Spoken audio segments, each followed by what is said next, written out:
Saya Erwan. Bukan pondok pesantren. Siap. Ini tes mic dulu nih kita nih. Oh iya, Kita iya, tes iya, mic iya. dulu nih. Gimana nih Om Amit? Hari ini ngobrolnya tuh kita ngobrolin kelas balika. Siap, siap, siap, siap. Ya kita rehat dulu lah gitu deh. Kemarin kita ngobrol tuh apa? Ya kita bercerita tentang kenapa sih gitu bisa jadi ngobrol kayak gini. Ya, ya, ya, ya. Gimana gitu. Apa yang melatar belakangi kita nih begini gitu. Cerita aja tentang zaman baheula. Ya. Cerita-cerita lama tentang apapun. Siap. Siap. Cerita kenakalan lebih tepatnya mungkin. Kenakalan perjalanan kita. Iya. Mangga dipanggil. Banyak banget sih kalau kisah-kisah cerita-cerita pengalaman ya. Yang saya garis bawahi dulu tentang tadi bahasa Bung tentang apa? Menggaris bawahi dari apa sih kenapa kita sampai ada obrolan-obrolan semacam ini gitu kan. Kemudian kita buat acara kayak begini juga, podcast kayak begini tuh. Kalau buat saya sih tetap ya bukan apa ya, harapan saya sih ini bukan mau menasehati, bukan mau ngasih contoh, enggak sama sekali, tapi lebih cenderung sharing, berbagi ya, sharingnya di sini tuh kisah-kisah kita, pengalaman-pengalaman. Barangkali ada generasi muda yang bisa mengambil dari teman-teman seangkatan kita juga, atau misalnya teman-teman yang lebih paham bisa juga ngasih masukan buat kita, kan lebih ke sana ya gitu. Nah, kondisinya mau atau tidak mau, disadari atau tidak, kalau buat saya pribadi ya memang basic keluarga itu kuat sekali mempengaruhi faktor kehidupan saya, jadi areanya lebih ke arah sini nih misalnya gitu. Bapak Adit. Bapak Adit apa kabar? Ya Kang Adi, sehat. Adit. Nah, halo Kakang Adit. Iya, basic keluarga. Bener sih basic keluarga. Basic keluarga sih kalau yang saya lihat. Saya tuh dulu apa ya basic keluarga dari kecil karena kebenaran kakek tuh orang yang sering apa ya, sering bertirakat. Ya. Jadi kelihatan gitu. Jadi suka ikut-ikutan gitu. Suka ikut-ikutan apa aja gitu. Itu. Beliau ngapain, kita apa Bung dilihat terus dituturkeun bari jeung teu ngarti gitu kan. Ya tapi dari situ memang. Dari situ teh awalnya dari situ dulu sih. Saya juga sama. Jadi memang mungkin bukan hanya kita sih sebetulnya. Ya, pasti banyak lah.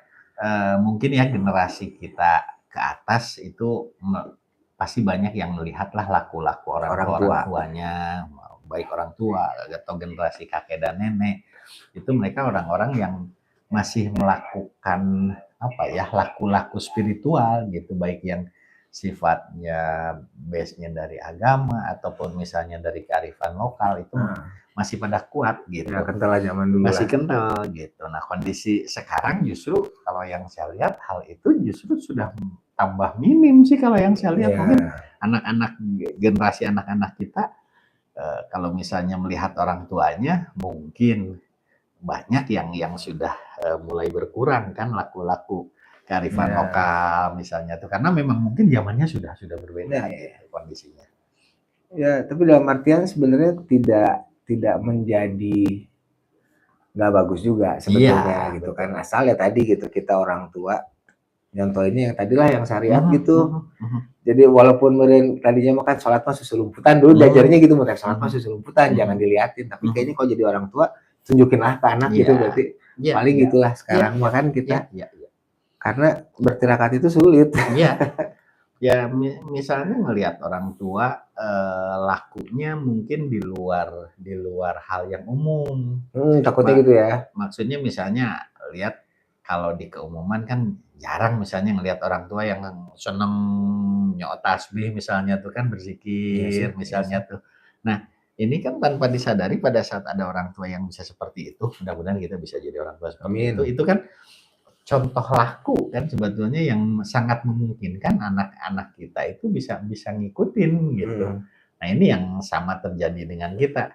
Saya masih ingat dulu ibu saya itu pernah dengan ayah tuh dengan papi itu ada masalah katanya. Kemudian mama itu melakukan riadoh baca sholawat nariyah yang saya ingat itu satu malam itu harus selesai 4.444 kali misalnya tuh. Nah itu tuh kan nempel ke sayanya ya. kan padahal pernah gitu, ya. gitu. Nah akhirnya pada saat saya udah menginjak dewasa, nah akhirnya kan nyari. Ya, nyari apa tuh? Apa waktu sih itu? sholawat nariyah itu apa yang dikerjain sama orang tua kita tuh dulu apa sih sebetulnya? Nah akhirnya kan ketemu dengan sepuh ini, ketemu dengan sepuh ini yang ternyata mereka ya ngasih ijazah nariyahnya, ngasih aturan-aturannya dan lain sebagainya sampai ke bisa jadi mungkin rahasia-rahasianya yang tidak banyak dibuka di umum gitu. Ya, akhirnya jadi nyari ya setelah melihat zaman dulu di dewasa tuh nyari. Iya, kan? iya. Nah pas perjalanan ya, jadi ya kita kan lagi bahasanya lagi kelas balik nih, jadi kita ngobrol ngalor ngidul. Iya. Zaman kapan berarti mulai tertarik ke dunia spiritual lah, dunia agama tuh kapan tuh? Dari SD kah, SMP kah? Kan kalau SD mah kayaknya kita bener-bener kudu kieu weh. Iya. Jadi ya harus gitu ibadatnya harusnya begitu aja. Tapi mulai nakal gitu, mulai nakal ingin mencari lebih itu.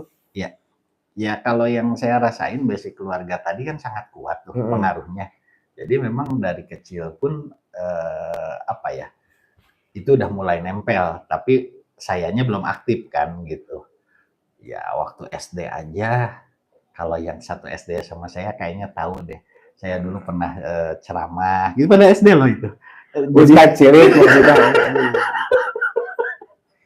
Ustadz cilik, lain dokter kecil lah. Lain dokter kecil ada Ustadz cilik ya. Model gitu tuh. Ikutan lomba kaligrafi apa misalnya. Nah hal-hal itu tuh sebetulnya base-nya tetap Bung. Dari hal-hal spiritual. Kemudian dengerin ceramah tuh kenapa seneng gitu. Kemudian pola pikir saya dengan teman-teman seangkatan tuh kayaknya beda. Nah baru saya mulai punya guru spiritual itu SMP kelas 2 kalau nggak salah ingat saya tuh. Kemudian saya baca buku itu Kitab Layang Muslimin Muslimat juga sama sekitar SMP kelas 2-an lah ya. Nah itu terus ngerti itu. Ada yang ngerti, ada yang enggak. Cuma yang saya itu senang itu kalau sekali baca itu ada rasa ketagihan. Jadi saya ulang lagi dari awal lagi. Nah setiap saya baca ngulang sampai selesai itu selalu ada sesuatu yang baru yang saya dapat. Jadi kesimpulan bergerak terus bergerak lagi pemikiran, pemahaman terus gitu.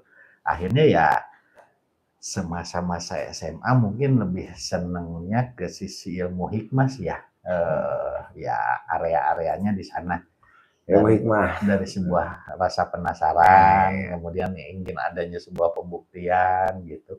Alhamdulillah kalau buat saya banyak pembuktian dari Allah yang saya alami gitu dan ya yang bodohnya begitu geser-geser seiring usia mungkin ya dengan pengalaman dan sebagainya satu paket itu ternyata arahnya tuh kemana ini tuh ya. Gitu.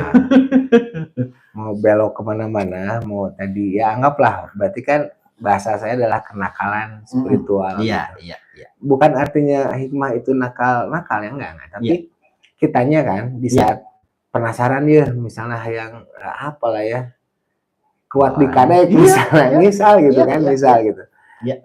Kayak gitu teh seiring waktu akan kembali ke tauhidan kan. Gitu. Bukan ujungnya baru sampai sekarang gitu kan mikir. Mungkin nggak tahu nantinya. Nggak tahu ke depannya. Tapi ternyata apapun yang kita lakukan ya akhirnya tuh di ketauhidan gitu. Dimana kita yang kemarin podcast kita sebelumnya berserah total dan segala macam. Nah tapi sekarang mau ngebahas kenakalan ya. Waktu kita lagi mau belajar apalah gitu. Kenakalan apa yang paling ekstrim? Kalau yang paling ekstrim saya pernah mempelajari ilmu weduk banyu. Weduk banyu itu apa? Weduk banyu itu semacam rawa rontek. Kalau rawa rontek itu sumber kekuatan energinya lebih dominan ke tanah. Kalau weduk banyu itu kekuatannya ke air. Jadi kata kasarnya potong-potong banyu aku cai nyamuk deui gitu. Dengan izin Allah kalau bahasa sekarang. Terus naon? Keur sirkus. Itu dia kan. Ya, ya. Hal-hal kayak Ya, gitu. tapi nggak apa-apa. Tapi kan itu prosesnya. Tapi dari situ tuh membuktikan gitu kan. Iya. Membuktikan bahwa Iya. oh bener ya. Iya. Di satu sisi oh Allah teh kumaha ada nih gitu. Semakin yakin menurut saya mah. Iya. Walaupun memang jalan nanti ke kiri banget gitu. Iya. Sorry. Punten nih, bukan itu tuh ilmu peninggalan orang tua. Betul. Jadi dibilang salah nggak bisa menurut saya. Enggak. Tapi nakal aja gitu. Iya. Pembuktian gitu. Pembuktian malah yang ekstrim yang lainnya terus terang aja sampai itu udah lulus SMA sih. Setelah lulus SMA, saya sedang memikirkan bagaimana proses yang namanya santet. Ya, saya terus terang memang berguru hal tersebut gitu. Ya orang tua yang di Garut lumayan terkenal lah kalau di daerah Garut Selatan itu beliau sosoknya seperti apa dalam dunia seperti itu. Nah itu kalau saya sih memang pengen tahu gitu. Jadi proses ilmu itu tuh gimana sih masuknya ke pikiran saya tuh bahwa hayang karti itu cek bahasa Sunda. Gimana pengen, cara masuk logikanya pengen, gitu. Iya, pengen terpahami itu seperti apa sih gitu lakunya gitu. Dijalani ini apa dan lain sebagainya. Tapi berarti sempet kan gini ya, kalau misalnya kita lagi belajar hal yang kayak gitu teh, biasanya teh jadi legek. Betul. Maksudnya bawaan mungkin, karena jadi panas. Iya. Jadi panasan gitu, karena kita teh merasa aman aja gitu. Iya. Ya kan? Iya. Pernah mengalami itu? Mengalami. Jadi oke gitu. Tidak, enggak sih kalau gitu mah. Karena karakter saya orang baik. Orang baik. Gaya pisan. Dari dakwah maksudnya. Ya benar. Enggak bener. Maksudnya. Ya tapi pasti ada masanya tuh kita merasa jumawa. Jumawanya tuh yang tadi kata Bung, ya mungkin ya. Apa bedanya waktu kenakalan kita bawa beceng gitu cek kasarna mah. Nah, gitu. Jadi merasa aman punya pistol lah. Gitu. Jadi kita punya alat, punya senjata gitu. Saya masih ingat waktu saya jadi tukang parkir kita. Pernah saya jadi belum kenal parkir di Pantikarya mungkin ya. Dari tahun berapa itu teman-teman jadi markas di Pantikarya itu. Saya ingat itu dulu hari Minggu yang saya ingat itu. Ada dia lewat bukan beda lagi. Terus dikit aja itu. ada anak-anak Jakarta. Wah, pakai batik full. Wah, keren lah batiknya gitu di badannya tuh. Sekitar berapa ya? Ya pokoknya ngedeketin 10 orangan lah. Masuk ke McD mukulin satpam di sana. Masuk ke sini, wah itu buat onar di Jalan Merdeka tuh di sana. Sampai masuklah ke area parkir yang kita kerja di sana gitu. Itu satpam salah satu bank di sana ngumpet gitu. Terus satpam ini ngumpet. Nah itu ada satu kepedean disampeurkeun ku uing mah gitu. Nah, sini Bang duduk bareng sama gua. Ajak ngobrol gitu. Gara-garanya karena memang pas parkir mau keluar, mereka nggak mau bayar. Pas si mobil-mobil yang keluar itu bilang, "Saya udah bayar itu tadi sama preman-preman di dalam," katanya. Kita bergerilya gitu. Itu jadi sorotan. Semua orang pada saat itu ngeliatin kelakuan saya. Saya panggil semuanya, ayo duduk bareng sini. Diajak ngobrol, padahal saya ngobrol baik-baik gitu. Ngobrol ini itu. Tolong saya kerja di sini, silahkan cari tempat yang lain. Dan tiba-tiba nurut deh gitu. Lamun di tengah tuh lucu mana telobaan. Nggak nyogok waktu itu teh. Sebenarnya amplop udah lah bang gitu kayak. Nah itu bentuk kepedean itu kan salah satu efek dari sana sebetulnya. Ya, karena dalam arti kata mau apapun yang terjadi pada saat itu saya udah siap gitu. Coprung gitu, tinggal dulu ke sana. Nah, beda dengan sekarang kan gitu. Ngelemes itu penting-penting. Iya benar. Nah, itu efek samping dari olahan spiritual kalau yang saya rasakan. Sebuah kepedean. Padahal benar atau enggaknya saya punya kekuatan itu saya sendiri nggak tahu pada saat itu juga. Waktu di tes mah ya bisa gitu misalnya. Pas darnya mah kita nggak tahu. Kita nggak tahu gitu. Tapi minimal menambah PD 5 strip lah ya. Itu dalam kondisinya sadar. Kemudian ya punten-punten contoh kecil dari orang tua itu dulu banyak yang ngasih ijazah misalnya Hijib Sulaiman misalnya tuh untuk nendukin hewan dan lain sebagainya. Saya kan orangnya selalu mencari eksplorasi dalam hal spiritual. kenapa nggak bisa nundukin orang gitu? Iya kan? Sama aja mestinya. Sama aja kan, sama-sama makhluk makhluk gitu. Gitu. Nah itu kalau sudah ada pembuktian, biasanya saya report kalau ketemu guru tuh, ketemu orang tua, terus saya Carekan, bercerita. Ujung-ujungnya sih carekan. Oh ingat pernah. Ingat nggak ada salah satu saudara gitu yang baru mempelajari, ya itulah waktu zaman nakal nih ya ceritanya, mempelajari apa kuat untuk pendidikan ekstra gitu. Ujuk-ujuk di kateran. Iya kok banyak tuh karena itu. Tapi itu lucu lah gitu. Iya. Pembuktian itu lucu gitu. Iya. Terlewati. Walaupun tidak harus begitu gitu iya, kan. Iya. Untuk bisa kita benar-benar yakin gitu sama Allah teh nggak harus begitu. Tapi ini mah perjalanan kita ya, betul, gitu. Betul. Dan tidak menyesal saya mah. Saya juga sama, alhamdulillah ya kan? Tidak menyesal karena proses. Tapi memang mungkin kalau ada salah-salah di jalan sih ya salah. Betul. Salah ke orang terutama gitu, salah-salah ke orang mah ya menyesal. Kalau proses hidupnya saya tidak. Itu semua memang alur. Harus begitu ya, gitu kan. Ya itu kehendak Allah, buktinya sudah terjadi seperti ini semua. Ya ada pernah saya terpikir kenapa saya nggak kayak orang lain ya, sekolah nu bener gitu. Sete. Gitu sete. Ya maksudnya tuh kurang gitu maksudnya kan. Ya, orang lain sekolah, saya kemana gitu. Kemana mungkin les kursus, mungkin SSC mungkin dulu nggak sempet SSC. Wah nggak banget. Di sekolah WHC kamu di tempat les ya. Di tempat les. Maksudnya tuh saya luangkan waktu untuk mengolah spiritual mau nggak mau lah pada saat itu, pada saat sekolah pun gitu. SMA doanya jarah. Iya. SMA doanya apa gitu ya. Iya. Yang mungkin aja. tidak umum ya, gitu umum dengan teman-teman seangkatan. Umumnya tuh disco. Oh itu ya. Zaman dulu tuh umumnya umuran segitu tuh disco mestinya gitu. Makanya saya telat. Baru sekarang saya suka disco. Gitu ya. Dansa kalau sekarang mah dansa ya. Dansa. Umur dansa. Gitu. Ya, tapi perjalanan itu membentuk kita lah ya. Membentuk. Maksudnya teman-teman pun perjalanannya beda-beda. Ya, betul. Dan yang ternyata kalau misalnya memang sama-sama mencari mah ya akhirnya tuh yang kayak gitunya udah hilang dan nggak penting gitu kan. Nah itu yang jadi pertanyaan saya, apakah memang alur kehidupan itu misal dalam dunia spiritual harus nginjek dulu yang gitu nggak gitu? Nggak harus. Iya kan gitu. Harus. Maksudnya tuh ini yang saya pengen sampaikan kepada generasi selanjutnya bahwa ya benar-benar masih banyak sekarang di era sekarang pun orang-orang yang masih mengarungi area-area ilmu hikmah, namun punten tanpa ketauhidan. Jadi memang lebih cenderung kepada alat-alat saja yang diolahnya, yang digulung. Nah, saran saya sih memang harus ketemu dengan orang tua yang mengajarkan ilmu hikmah yang berdasarkan ketauhidan. Iya betul.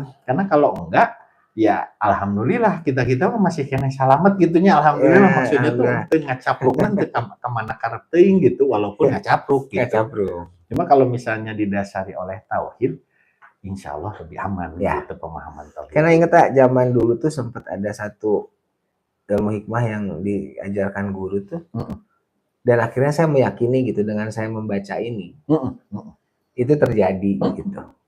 Dan itu pada saat direview sama guru tuh, wah dimarahin habis gitu. Itu apa bedanya sama syirik katanya? Iya. Percaya kebacaan. Itu dia. Bukan percaya sama Allahnya. Itu dia. Oh itu kena banget dimarahin.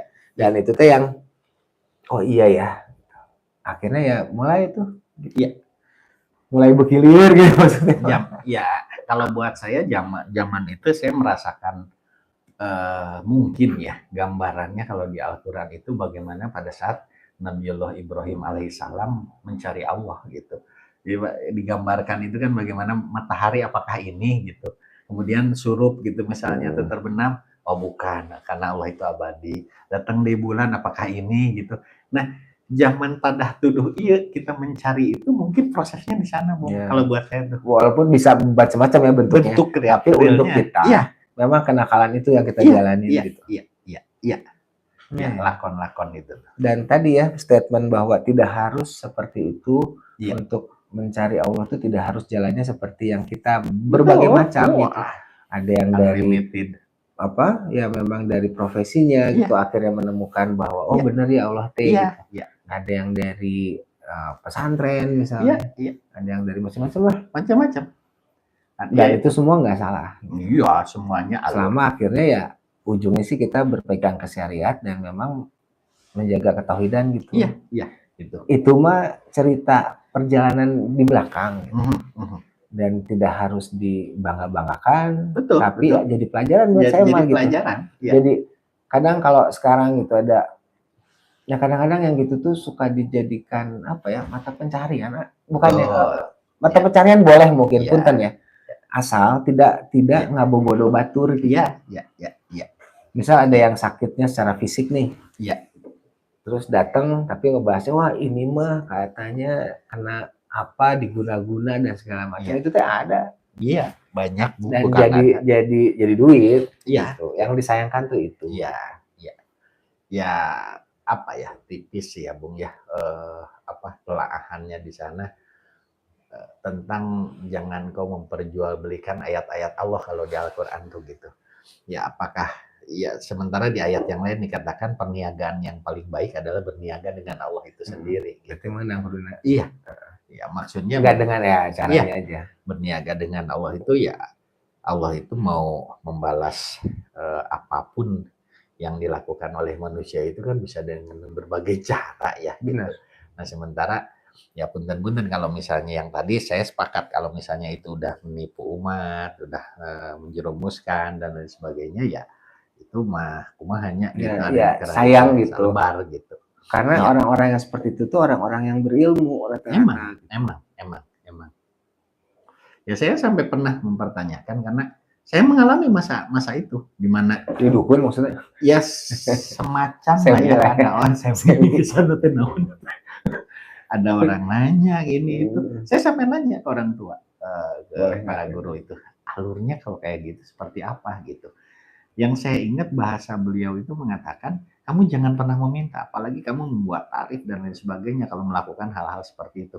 Tapi jikalau ada orang lain ngasih tanpa kamu minta, kamu jangan nolak. Rezeki. Dikhawatirkan itu rezeki dari Allah yang kamu tolak gitu. Nah dari situ, ya saya masih ingat Bung dulu waktu ya zaman banyak keneh di area hikmah bisa membuktikan ini itu. Saya pernah dibon orang untuk apa ya jadi sabkonan area spiritual gitu dengan nilai tertentu nih upahnya sekian rupiah gitu untuk transfer energi positif bahasanya tuh dan lain sebagainya saya ngalamin.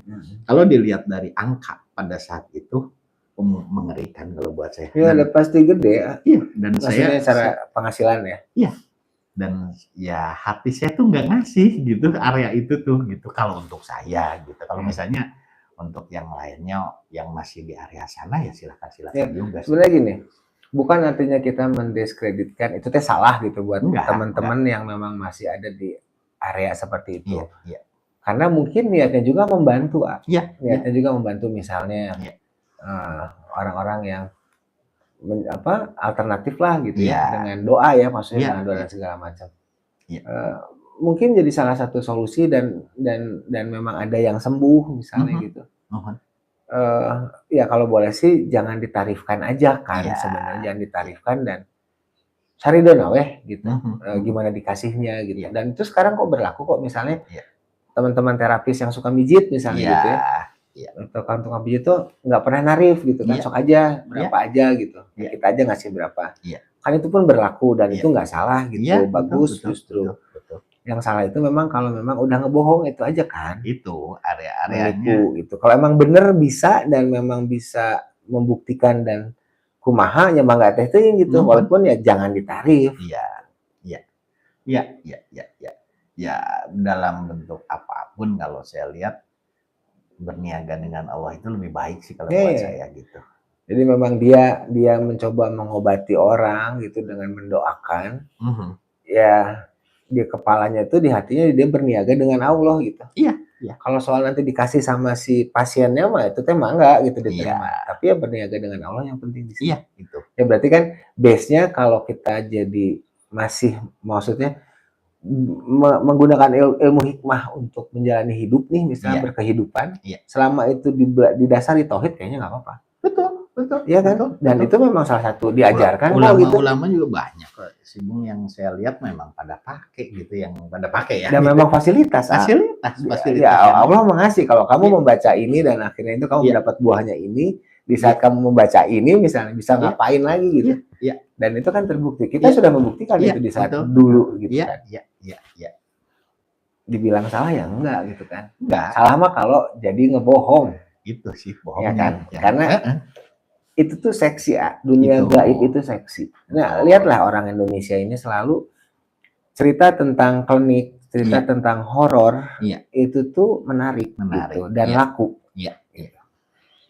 Ingat tahun berapa ya? Tahun 2000 lah. Kalau nggak salah kita sempat rumahnya kita bikin cerita tentang horor yang dulu. Tapi nggak kejadian ya lebaran kita gitu. Iya. Dan sekarang tuh booming ternyata gitu soal horor, cerita-cerita yang menarik karena memang dunia yang gelap ya gaib itu gitu. Itu ya kayak dulu kan pernah ada acara-acara TV misalnya yang bersentuhan dengan dunia mistis ya kan? Mistis lah gitu, apalagi dulunya keren gitunya, dunia lain segala macam, ya macam-macam lah acara-acara gitu memang menarik gitu. Nggak cuma di Indonesia kok, pokoknya timur tuh begitu kok. Ya ada sebuah rasa kepenasaran kayaknya ya untuk kalau melihat hal-hal kayak gitu. Nggak curiga gitu. Ngomong ke curiga ini lah. Ngomong ke curiga, baik ini mah kita mengalor ngidul kan. Pernah nggak curiga? Apa ya kalau buat saya? Ada pengalaman nggak yang menyeram karena yang masih keinget gitu, masih keinget sampai sekarang tuh pengalaman? Kalau pengalaman gitu saya dari kecil sih. Ya, yang paling lamun keren mah naonnya. Dalam arti pengalaman batin sih ya. Hanya sebuah pertemuan misalnya tanpa lewat mimpi atau misalnya ya mah manusia mah naonnya. Maksudnya kemanian. sih disebut wanita sih gitu. Dulu waktu sama anak-anak dulu pernah waktu di Sancang paling ketemu ya belang gitu pernah sih ya, dalam sosok apa ya tidak real banget karena jaraknya ini, cuma yang jelas kelihatan matanya aja agak gede gitu kan ukurannya, sigana yang di kebun binatang teh beda pisan ukurannya gitu. Tidak mau kajajaden. Karena kalau buat pemikiran saya semua itu kalau yang hal-hal seperti itu saya berpikirnya ke arah setelah tambah ke sini saya lebih cenderung kemungkinan besar itu golongan jin kalau buat saya yang memasuki dimensi penglihatan manusia misalnya gitu. Nah, yang kerennya ini kan bagaimana kekuatan cipta dan rasa kita. Nah, si ciptanya kita tililitik sieun ku pocong jadi bijilna pocong gitu nya kan. Ya kan gitu. Coba lamun sieun aku Tamara. Ya kan jadi bijilna nu kitu kan gitu. Jadinya mah tong lompat ke zaman sekarang dulu. Maksudnya baheula jeung sieunna yang inget gitu. Enggak, kalau yang berarti dia wanian misalnya. Itu ari wanian. Maksudnya tuh nggak ada yang membuat gitu kan. Yang lagi ngetren lah kan, yang ngetren tuh kan pocong, kunti. Ngetren.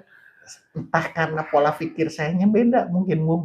Jadi maksudnya tuh nukarari itu teh tidak berpengaruh pisan gitu. Iya. Jadi memang asa bodoh lamun erek oge bantuan gitu. Ya kan gitu. Lamun ada makhluk-makhluk yang gitu ya saya kita ngajagang kenang hayam gitu kan misalnya ngajagang sawah. Iya kan gitu. Ya, kalian harus bekerja dengan baik gitu kan kalau memang mau daripada ngan tinggal meredahar tulang aja gitu. Ya. Jadi kalau misalnya punten-punten juga kalau ada yang sampai diperbuas kumaha nggak tahu sih belum asal belum kumaha gitu. Ya disimpan di leuweung pernah gitu, disimpan di guha pernah gitu. Cuma yang dibalik pernah. Ini maksudnya tuh bagaimana proses menguasai rasa takut sih Bu, ya kan?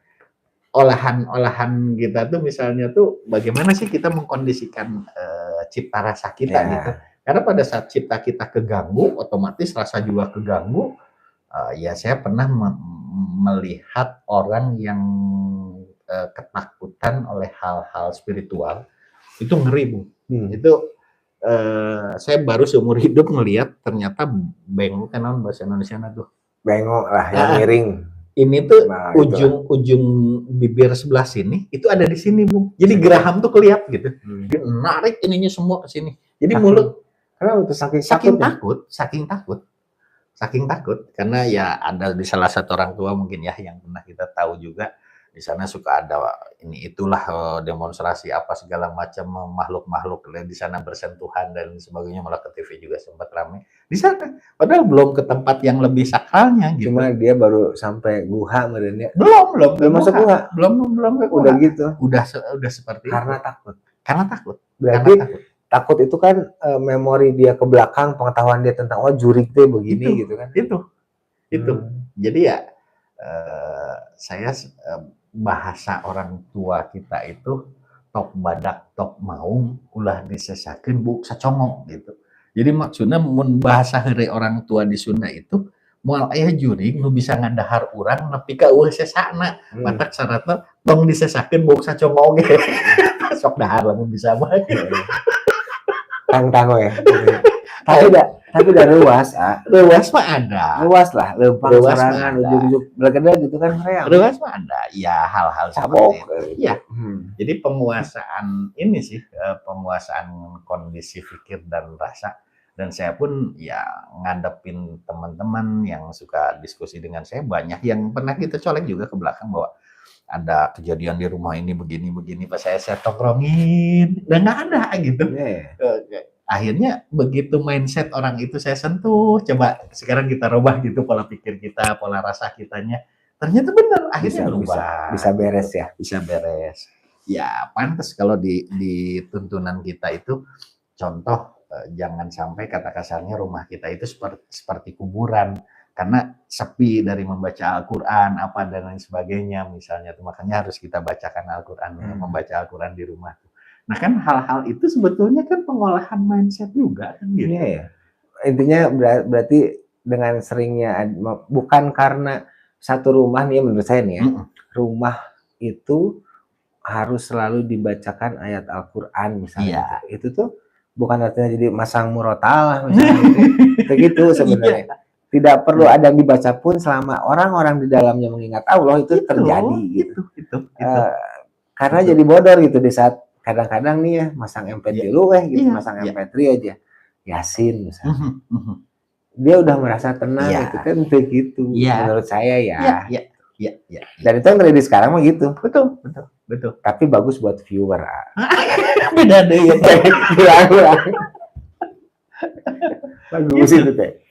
Ada pengalaman paling bukan di hal yang menakutkan kalau saya, menjijikan. Apa nih? Menjijikan nih gua. Ada yang benar, Bu. Jadi saya tuh sebulan kurang lah orang tua itu guru itu ada bercerita. Jadi katanya di daerah Jawa Tengah ada seorang ulama nurunin ilmunya ke si muridnya ini unik gitu. Kata kasarnya mangap gitu. Pok gitu. Diludahin dan itu baru terjadi sesuatu dijalanin sama tirakatnya. Mungkin itu hanya simbolis atau apa ya. Nah, saya tuh baru dengar kisah itu. Kepikirin sama saya tuh. Nah, bisa jadi ya kalau Allah menghendaki ridho guru itu sama dengan ridho orang tua juga. Kata kasarnya doanya melewati itu mungkin nguji mental si muridnya ini, kesungguhannya atau apa dan sebagainya. Walaupun mungkin secara syariat itu tidak pas banget ya. Tapi kan gitu cara untuk ngetes muridnya itu kan banyak. Malah saya pernah ketemu sama seorang guru yang ngetes keilmuan kesungguhan si muridnya ini makan cabe cengkeh ada sesepi sih bala-bala tuh ilmuwan pakai tahu Sumedang makan ada sebanding cocok gitu kan. Itu kan maksudnya nguji mental si sang murid ini sejauh apa dia akan ngejar. Nah balik ke yang tadi udah aja. Nah ceritanya saksinya ada istri saya. Jadi saya naik bis ke Cirebon. pakai ekonomi ceritanya tuh sayap kiri. Dah pas daerah sebelum Kadipaten mungkin Tomo situ kan agak lurus tuh udah deket sungai gitu tuh. Sot bisu kenceng. Dah ya namanya ekonomi kan kaca pada dibuka, pada ngerokok apa segala macam gitu. Pas udah lewat Kadipaten, masuk Jatiwangi, bisu kenceng lagi, Cok. Di depan saya, di jok depan saya itu tiba-tiba ada kakek-kakek, Bung, ngarehak, ngedahak gitu. Ngedahak dikeluarkan ke manehna teh. Asup ke pipi urang. Aki-aki nurus tinggi. Goblok. Itu yang saya sih begitu itu nempel hasem sih. Cuma yang saya ingat kisah orang tua yang sebelumnya itu. Astagfirullah. Itu asa ada itu. Enggak ya itu. Aslinya Bu. Itu teman-teman satu bisnis itu yang melihat kejadian itu memarahin semua ke kakek-kakek itu. Malah orang anu ngabela, udah biarin nggak apa-apa. Tadi itu gitu nanti. Aku pemajikan pakai kaos lagi dipicun. Iya, maksudnya itu saya jadi senyum. Kadangkala Allah itu bisa menguji kita itu dengan kondisi apapun maksud saya itu. Sekarang diludahin orang dengan kondisi jumlah hakna teh loba, napok.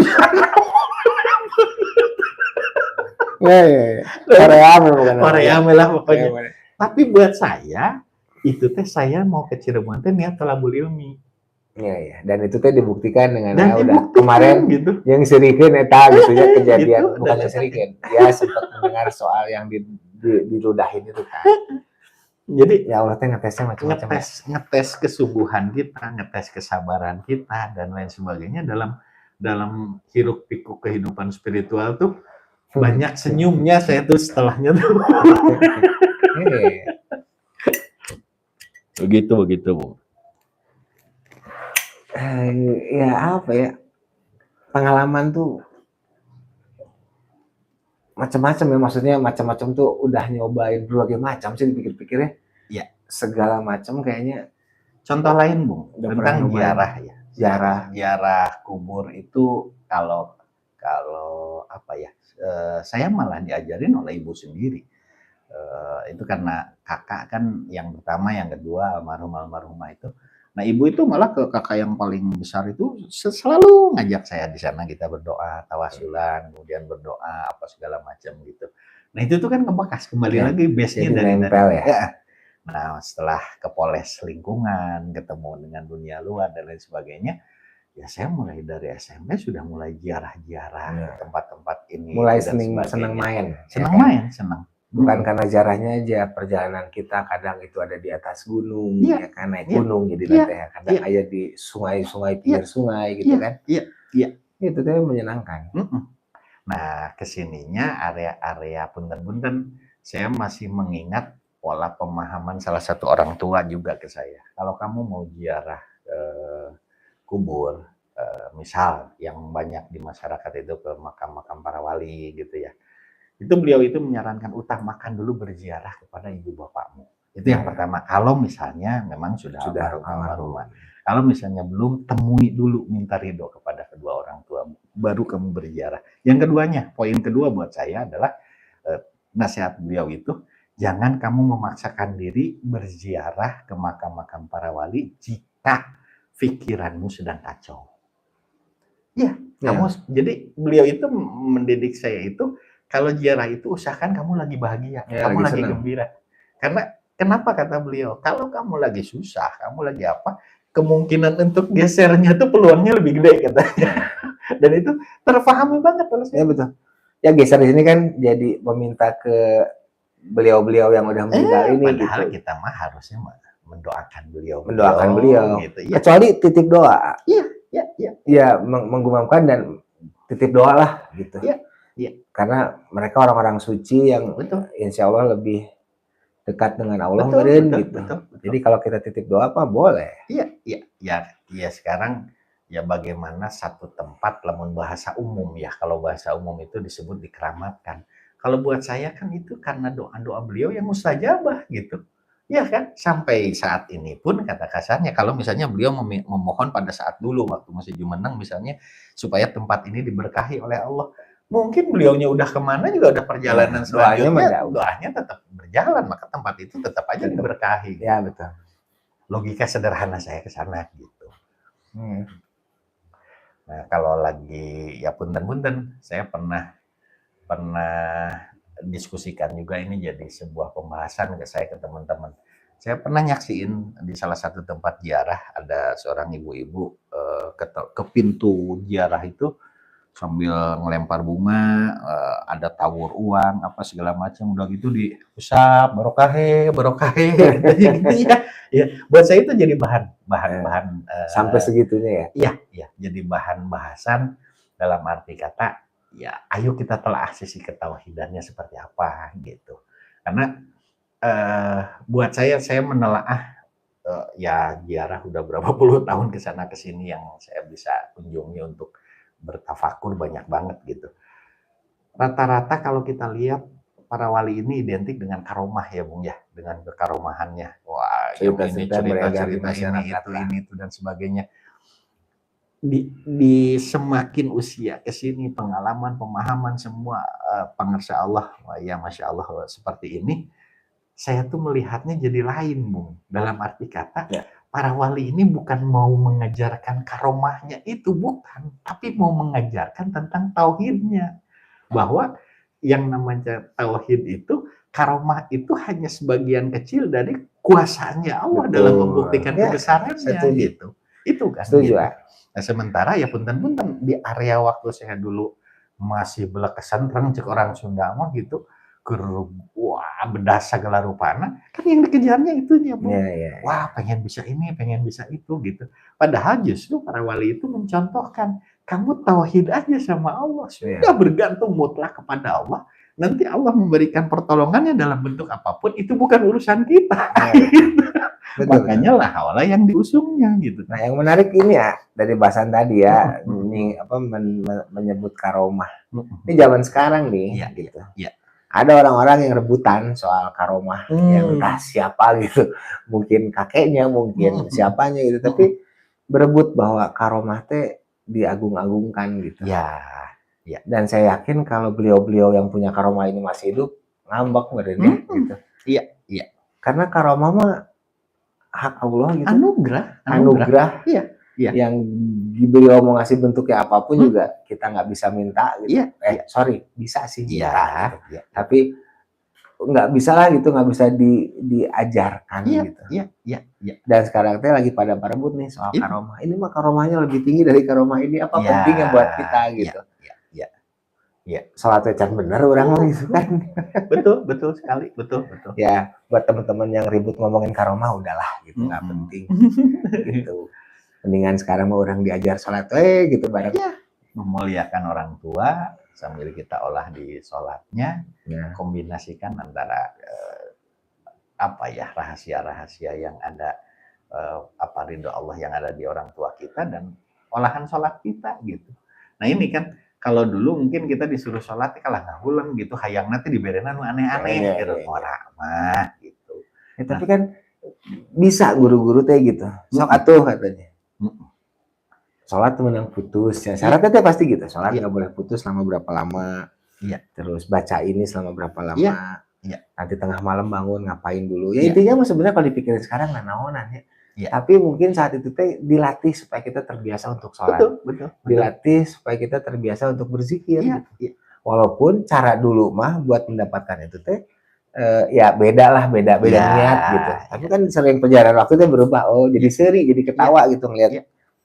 Jadi guru-guru teh iseng gitu. Intinya sih kalau saya telaah semua guru-guru itu lebih ke ngantir sok maunya apa. Kemudian target beliau-beliau ini sebetulnya supaya tauhid gitu, supaya mengenal Allah ke sana. Cuma diberi fasilitas, ieu teh meureun pang bebenyona resepna ayeuna naon gelut berewe ilmu gelut heula.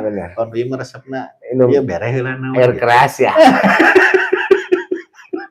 Dulu sempat minum air keras teman-teman. Itu buat zaman jahiliyah lah. Zaman jahiliyah. Ya macam-macam ya. Ya kalau ditelah kan semuanya memang akhirnya ya dulu saya sampai beradu dalam pikiran itu. disebutkan satu sisi hauqallah itu la haula wala quwata illa billah. Kita ini nggak daya upaya, tapi di sisi lain saya harus berikhtiar untuk menghasilkan sesuatu gitu. Nah itu kan belum belum ketemu titik temunya tuh di mana kan. Akhirnya udahlah ngambil jalan ini aja gitu kan. Gitu asal lempeng dah. Gitu kan. Kalau dilihat ke sini, bener naon bisa tuh gitu. Ya ini saya perlebar lagi ternyata dulu mah seakan-akan mungkin beberapa teman melihat sosok saya tuh geus urusanana jeung nu lain-lain lah jeung spiritual dan lain sebagainya. Klinik dan lain sebagainya. Mistis. Nah, ternyata kalau setelah dijalani terus oleh saya di dalam kehidupan, akhirnya kan dalam semua aspek kehidupan akhirnya terjalani. Oh, nya ayeuna urusan dunya sarua keneh pitulung Allah keneh gitu. Iya kan gitu. Akhirnya sih ya alhamdulillah mudah-mudahan apa yang kita pegang sekarang amin. Coba mencari Allah dengan berpegang masalah nggak bisa apa-apa, nggak punya apa-apa gitu. Cuma Allah kalau boleh gitu. Iya. Mudah-mudahan jalan yang ini amin, ya. Amin. Ya, makanya kita berani ngobrol-ngobrol juga karena berdasarkan pengalaman sih teman-teman gitu, apa yang pernah kita lakukan. Semua salah kayaknya pernah kita lakukan. Iya, betul. Ya, betul. Edun pokoknya. Ya mudah-mudahan gitu, yang lain nggak usah. Ya, itu. Jadi, yuklah kita mencari Allah dengan cara itu, udah jelas Islam lah, udah terbaik lah gitu. Iya. Ngasih contoh syariat yang gimana gitu. Iya. Ya, tapi cari guru yang emang oke lah ya. Ya, mursyid sih ya. Lebih, kalau saya melihatnya kita dengan orang tua kita tuh banyak sekali gitu. Tapi kan dalam bidang ini kita kliknya tuh dengan sepuh yang ini, dalam bidang ini kliknya nih. Nah itu kan ada beda punya parameter sendiri ya gitu. Iya. Nah kalau misalnya memang udah ketemu orang tua seperti itu, kalau menurut saya udah tempel ikutin aja gitu. Ya tapi perlu diingatkan juga ini apa? Zaman sekarang teh yaitu tadi karena kita masih sering orang kita nih gitu, lingkungan saya aja mas itu soal mistis kliniknya masih menarik lah. Masih menarik. Iya. Kalau ada orang-orang tua yang terlalu ke klinik dan ke mistis juga nggak usah lah. Cari yang mengingatkan ke tauhid aja kalau boleh. Iya. Bukan artinya itu nggak boleh ya, enggak. Iya. Karena soal hikmah itu ajaran tua, ajaran dari zaman dulu gitu. Dari zaman Nabi Sulaiman sampai ada, maksudnya yang mulai tercatat ya, yang mulai rapi pencatatan ilmu hikmah itu dari zaman Nabi Sulaiman ke sini. Kalau nabi-nabi sebelumnya juga ada, cuma tercerai berai lah. Siapa soal ilmu hikmahnya. Kalau yang sekarang berpegang yuk kitab-kitabnya juga pasti itu. Ya mungkin yang saya tahu itu aja gitu. Misalnya bukan itu aja. Areanya tuh di situ gitu. Iya. Kitabnya mau banyak banget. Banyak banget. Dan itu memang peninggalan para nabi ya gitu. Betul. Tapi ya didasarinya gitu, kalau memang mau bermain di ilmu hikmah, tauhidnya kuncinya tauhidnya dipegang dulu gitu. Nah, saya ambil contoh sederhana pengalaman pribadi nih. Saya ambil contoh misalnya banyak dalam dunia hikmah itu salah satunya area ayat-ayat yang sifatnya berkenaan dengan mahabbah, Bung. Nah itu yang saya ingat surat apa itu? Walqaitu alaika mahabbatan minni walitusna ala aini gitu. Itu beberapa pihak banyak yang meyakini ayat itu mempunyai energi mahabbah tingkat tinggi katanya dan lain sebagainya. Nah, kalau pola saya ini melihat dasarnya itu karena Al-Qur'an itu huda wa rahmah wa syifa gitu. Jadi sebagai petunjuk, sebagai rahmat, sebagai obat gitu. Nah, kalau saya melihatnya akhirnya saya telah ayat itu tuh apa sih maksudnya ayat ini tuh gitu. Nah, itu ternyata kisah pada saat Nabiullah Musa alaihissalam di era Fir'aun itu karena sudah diberi gambaran oleh tukang-tukang sihirnya bakal datang laki-laki ini itu dan sebagainya, makanya dibantai kan anak bayi-bayi laki-laki itu. Nah, itu kan dihanyutkan kan di Sungai Nil itu. Nah, pada saat dihanyutkan itu Allah berfirman ayat tersebut gitu. Wa alqaitu alaika mahabbatan minni gitu walitusna ala ini. Jadi kata kasarnya Allah itu akan mencurahkan totalitas kasih sayangnya dan memberikan pengawasan pandangan langsung oleh mata Allah sendiri gitu kepada Nabiullah Musa alaihissalam di kasus tersebut gitu. Nah, hanyut sampai akhirnya kan malah diambil malah sama Masuk istri. istana ya. Masuk Masuk istana. istana Itu ya. keajaibannya kan. Nah, maksud saya kalau buat saya jadi telahannya ini berlaku betul kepada Nabiullah Musa alaihissalam, iya gitu. Yang jelas-jelas itu Nabi dan Rasul pilihan Allah juga kan gitu. Nabiullah Musa alaihissalam Habibullah. Nah, cuma buat saya kan jadi satu telahan. Apakah itu berlaku secara generalnya bagi seorang bayi? Nah, prosesnya ilmu bayi itu seperti apa gitu. Iya kan gitu. Nah, akhirnya telahannya ke sana gitu. Nah, apakah nilai energi mahabbah tingkat tinggi yang dibahas di banyak umum itu Ya, gitu. memang iya. Nah, maksud saya kan kalau bahasannya kita kembalikan ke sana, telaahannya kepada sepuh-sepuh dan lain sebagainya, akhirnya kan hikmah itu bukan dari sebab akibat ayat ini baca ini jadi akibat apa? Pemahaman. Tapi pemahaman. Bukan kesadaran. Itu lagi. Itu. Rasa Itu. kita. Iya, itu. Jadi, oh ternyata ayat-ayat ini tuh begini gitu. Ya sekarang nggak usah jauh-jauh. Banyak orang yang berzikir dengan hanya berzikir basmalah aja kan misalnya tuh bismillahirrahmanirrahim, bismillahirrahmanirrahim, bismillahirrahmanirrahim. Ya karena mungkin orang tersebut mengeksplorasi karena mindsetnya terus dijejali dengan kalimat basmalah tersebut, akhirnya kan terus welas asihnya muncul jadi dapat semua. Iya gitu. Nah ini ya ini mah pemikiran sederhana saya gitu. Makanya kalau mau sakti jadi bayi aja. Gitu kan. Lah buktinya kan memang iya Bung. Kalau kita lihat kehidupan anak-anak kita pada saat bayi, mereka itu bisanya cuma nangis. Ya kan? Nggak takut apa-apa. Sekarang bisanya nangis. Kedinginan ya nangis. Apa segala macam. Ini sampai orang tuanya memperlakukan istimewa kakaknya, kemudian neneknya, kakeknya, tetangga sampai pada sayang semuanya. Nah ini kan ini sudah dibuktikan dalam kehidupan. Nah pada saat si anak ini beranjak, sebuah keinginan dari anak itu mulai dewasa, beda kan? Muncul lah ya. Sifat-sifat. Iya. Jadi apakah memang kita pun serah bongkokan teh ke Allah teh kudu singgah gitu dari sisi jiwanya tuh gitu. Ya coba ya, berarti buktikan kalau misalnya lagi pengen apa nangis sekarang kita dipakai batu,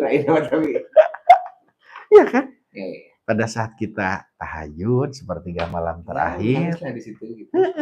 Dan memang tuh bisa naon gitu. Nah hal yang lainnya Bung, satu kelemahan yang saya rasakan di dalam pengalaman spiritual itu adalah karena pernah mengalami sebuah bentuk apa ya kebesaran Allah kita menyaksikan dan mengalami. Nah ini tuh dijadikan sebuah keinginan jadi shortcut Bung, jadi jalan pintas. Nah ini yang kalau buat saya ini harus saya waspadai. Bisa jadi beloknya di situ. Jadi maksudnya tuh memang betul Allah berkuasa untuk berbuat apa saja gitu. Cuma pola sayanya kadang-kala misalnya punten rasa malas saya dominan, kemudian pengennya nyari shortcut, misalnya tuh pengen yang simple, praktis, hasil besar dan itu. Memang semuanya juga pengen seperti itu. Cuma maksudnya tuh kan alurnya gitu. Alur yang harus kita telaah tuh. Ya benar-benar banyak kok lakon-lakon seperti itu kan. Begitu gelap digeser ya punten orang tua kita tuh pernah mengumpamakan ya busur derajat kita dibelokinnya mungkin cuma 0,000 sekian gitu tapi kesananya kan tambah jauh gitu asalnya masih gano ante biasa-biasa wae ante aman gitu tapi setelah berjalan ternyata ini karena menemukan kenikmatan itu menemukan kebahagiaan dan segala macam di jalan yang itu iya walaupun kalau dengan ya posisi sekarang nih menyikapi hal seperti itu teh kalau kita ngelihat adik-adik gitu mau ngapain gitu iya nggak tahu ya ada tenang tuh sok aja lah mau kemana juga sejauh-jauhnya kamu mau belok juga akhirnya mah tetap di jalan Allah nah ujungnya Allah akan mengingatkan saking sayangnya tuh makhluk gitu bahwa ya mau balik mah tauhid aja iya pengembaraan berkeliling. Jadi memang kalaupun harus belok-belok juga, belok-belok aja lah. Iya, betul. Ya, betul. kalau menurut saya Keren. maaf lah gitu. Iya. Jangan langsung dikat itu salah temennya nggak Oh bisa. enggak. Gas aja. Iya, jalani Karena saja. Bismillah suatu hari gitu Dekat tincak diingatkan. mah mau kapendak Bung, nggak akan ketemu cipta rasanya tuh nggak Ya, ketahuan gitu. ya kadang banyak lah, nggak usah orang-orang ini, orang yang berilmu lah gitu. Kadang-kadang tuh ya dia mah udah jelma benar dari awal merenya nggak pernah ngelakuin salah Iya. tapi bisa ngomongkan dia salah ya benar gitu. Iya. Sok getek Iya, betul, betul. sok getek gitu. Betul. Ya walaupun dia juga ya nggak salah juga. Iya. Gitu. Tapi lu ngomong-ngomong salah, lu pernah nggak sih ngelakuin itu Iya. gitu? Iya. Kalau nggak pernah nggak usah ngomong lah. Iya. Karena rasa penyesalan di saat kita salah teh nggak bisa. Itu pelajaran paling berharga teh itu. Memang. Bisa kita melakukan salah dan kita menyesal. Kita ingin balik lagi untuk mencoba memperbaiki diri, itu teh mahal harganya. Kebayang nggak Bung kalau kita misal nggak kelakuan teh bener tuluy gitu. Sombongnya tuh kayak apa buat diri saya tuh gitu. Jadi memang nincak ngegebros gitu tuh buat saya malah hikmah hungkul we semuanya. Ya, itu ilmu hikmah. Itu lebih ke situ hikmahnya tuh, bukan ke sebab akibat dari kekuatan kalimah gitu. Karena kan kebanyakan ada orang yang ngolah dari sisi hikmah di sana kan kekuatan kalimahnya, ada yang ngolah sisi khodamnya gitu kan. Ya memang Allah sendiri di ayat yang ke belakang itu kan inna nahnu nazzalna dzikra wa inna lahu lahafizun, adanya malaikat-malaikat hafazah yang menjaga ayat-ayat Allah itu sendiri gitu. Dan bisa membantu kita akses itu, bisa kita akses mereka itu. Iya. Ya, tapi kayaknya ini pembahasan soal hikmah ini menarik sih ya. Tapi ya maksudnya dengan pola pikir kita sekarang gitu. Ya maksudnya dengan umur maksudnya dengan umur sekarang gitu, mungkin kalau kita anggaplah misalnya membahas salah satu kitab lah, Al-Atnas misalnya. Iya. Kita bahas dengan kalau zaman baheula kan beda pembahasannya mungkin. Kalau sekarang kayaknya bisa kita bahas tapi dengan base ya tadi coba berpegang pada Allah gitu. Iya. Tetap tauhid yang kita pegang. Tauhid ya. Tapi kita kupas di misalnya kitab itu. Itu juga bisa tuh. Iya, betul. Jadi bahasan. Iya. Atau kitab apalah banyak kan. Banyak kitab-kitab hikmah mah banyak, betul. Ya, kalau ya itu yang fitani itu sih, Bu. Proses pemahaman tauhid, makanya pantas kalau tidak salah mengingat saya pernah baca di salah satu kitabnya Imam Ghazali itu ya memang induk dari segala ilmu itu adalah ilmu tauhid. Karena kalau nggak pakai tauhid, ilmu itu bisa jucung mau gitu, tinggi mah. Cuma ya itu kalau nggak berdasarkan tauhid bisa kemana karep gitu. Bisa nggak kuat lah itu. Dasarnya nggak akan kuat. Dan soal dia jadi ya kadang ada ilmu hitam, ilmu putih ya dipakai kanu nyilakakeun batur, itu jadi jelek gitu. Iya. Tapi dipakai untuk kebaikan jadi ilmu putih. Iya. Dan sebetulnya gitulah. Ya contoh kecil salah satu wasiat dari Sunan Gunung Jati yang saya tahu kalau mampir ke Gunung Sembung kemudian ke pinggir kanannya itu ada musolanya gitu. Itu kan jelas di situ. Yang bodoh kudu ngerti, yang pinter aja keblinger sun titip tajuk dan fakir miskin gitu. Itu kan jadi kalau bodoh ya kudu ngerti gitu, maksudnya bodoh alewoh cek orang Sunda kudu rek tanya gitu. Yang pinter aja keblinger. Kalau pinter jangan keblinger, nantinya kalau keblinger ya yang tadi teh nipu orang, kondisiin orang, apa segala macam untuk kepentingan pribadi misalnya, misal ini mah gitu. Nah, yang kerennya sun titip tajuk dan fakir miskin. Kalau buat saya bahasa sederhananya dirikanlah sholat dan sedekah zakat gitu. Iya kan? Islam tuh hebat. Iya. Kita dikasih buat selamat itu di semua sisi. Iya. Betul. Kita dikasih cara selamat itu udahlah. Dulu mah nggak kepikiran gitu. Jadi kalau sekarang memang ya selamatnya itu udah ikutin syariat itu selamat gitu. Minimal tuh itu gitu. Iya, betul. Terjaga dari yang ya kecil-kecil lah gitu. Iya, arah-arahnya terhindar. Aku tidak menyesal pernah melalui apapun gitu. Oh iya, perjalanan kita. Ya, gitu. betul. Gak apa-apa. Betul. Jadi minimal tuh nambah wawasan. Iya. Pengalaman gitu. Pengalaman Bung, karena dunia itu kan memang ya tapi menarik lah dunia. mistis dan klinik dan segala berbagi macam. sih Bung, ya dalam seminggu ini aja ada berapa teman yang berkunjung silaturahmi ke rumah gitu kan, tukar pikir bagaimana mereka punya pengalaman-pengalaman. Yang satu juga pernah wah di area hikmahnya ini itu dan sebagainya, kemudian seneng olahan-olahan zikir, ada yang juga seneng ziarah ke sana sini dan lain sebagainya. Ya kalau saya sih sekarang nyoba mengajak, ayo kita coba, bukan nyari kesimpulan nggak, maksudnya tuh apa sih yang kita dapat sampai saat ini kita sudah menjalani itu semua tuh gitu. Kita harus duduk sebentar, ngebahas perjalanan kita. Ini sih kita udah dapat apa di perjalanan spiritual ini kan itu. Iya. Makanya episode sekarang adalah kilas balik. Iya. Perjalanannya mudah-mudahan ngajak teman-teman juga coba mengulas, mengingat duduk sebentar, mengingat perjalanan teman-teman dari awal mulai ingin mengenal Allah tuh, mulai ingin mengenal apapun lah, nggak cuma Allah misalnya, mengenal dunia mistis, mengenal dunia apapun gitu. Coba duduk sebentar, kilas, pikir apa, diingat-ingat lagi gitu, kita pikirkan apa yang udah kita dapat sampai saat ini. Dan emang kalau udah dapet nih, yuk kedepannya mesti ngapain lagi gitu. Nah ini lah. Ya punten-punten ya Bung ya, saya nyoba ngingetin ke diri saya sendiri tadi, ke Bung, ke semuanya. Ya, saya masih mau melihat sih ya kondisi-kondisi di masyarakat itu karena memang pengalaman di area mempelajari spiritualnya ini ya bergesekan ya dengan mistis dan klinik tadi. Jalani di banyak teman-teman ini ya, saya masih apa ya, kadangkala ya punten-punten Bung, ada yang terjebak juga dengan kondisi-kondisi apa ya, petunjuk-petunjuk nggak jelas teh gini kan.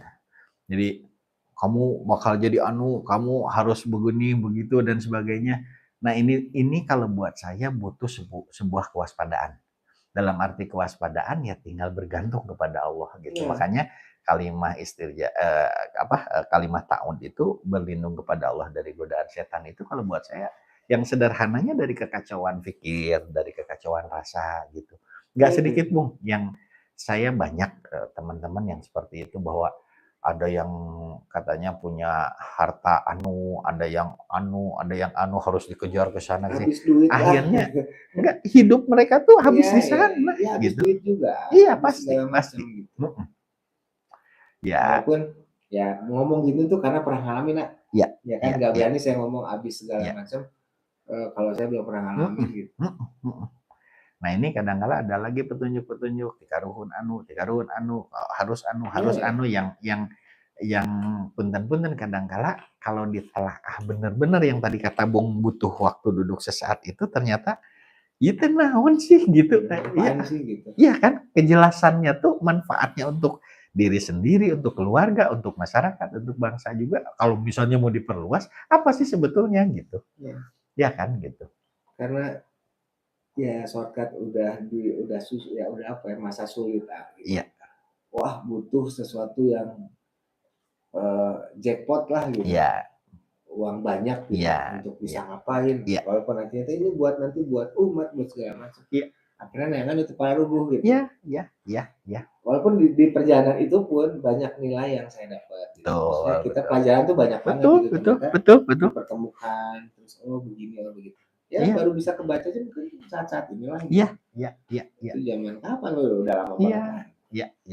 Intinya berproses dan mudah-mudahan sih kita menyisakan waktu sebentar untuk duduk diam, berpikir tentang apa yang sudah kita lakukan dan kedepannya mau ngapain nih. Kita udah ada di titik mana, yang nilai sendiri aja, sok-sokan sendiri aja gitu. Teman-teman cobain deh. Muhasabah diri gitu ya. Kita coba berdiam dan bikin tujuan-tujuan baru gitu. Tapi ya dari podcast ini dari kemarin sih kita udah mengajak tujuan kita itu adalah pulanglah gitu sekarang mah. Karena soal kesusahan dunia gitu, kesulitan dunia beresnya cuma sama Allah, nggak ada lagi gitu. Ikhtiar mah sok lah, apapun. Kita nggak berhenti semuanya. Rezekinya udah bukan kita yang menentukan gitu. Cuma kita berhak meminta gitu karena kita ada yang punya, jadi kita mintanya ke yang punya gitu kan. Sekarang sih lebih ke sana gitu. Amin.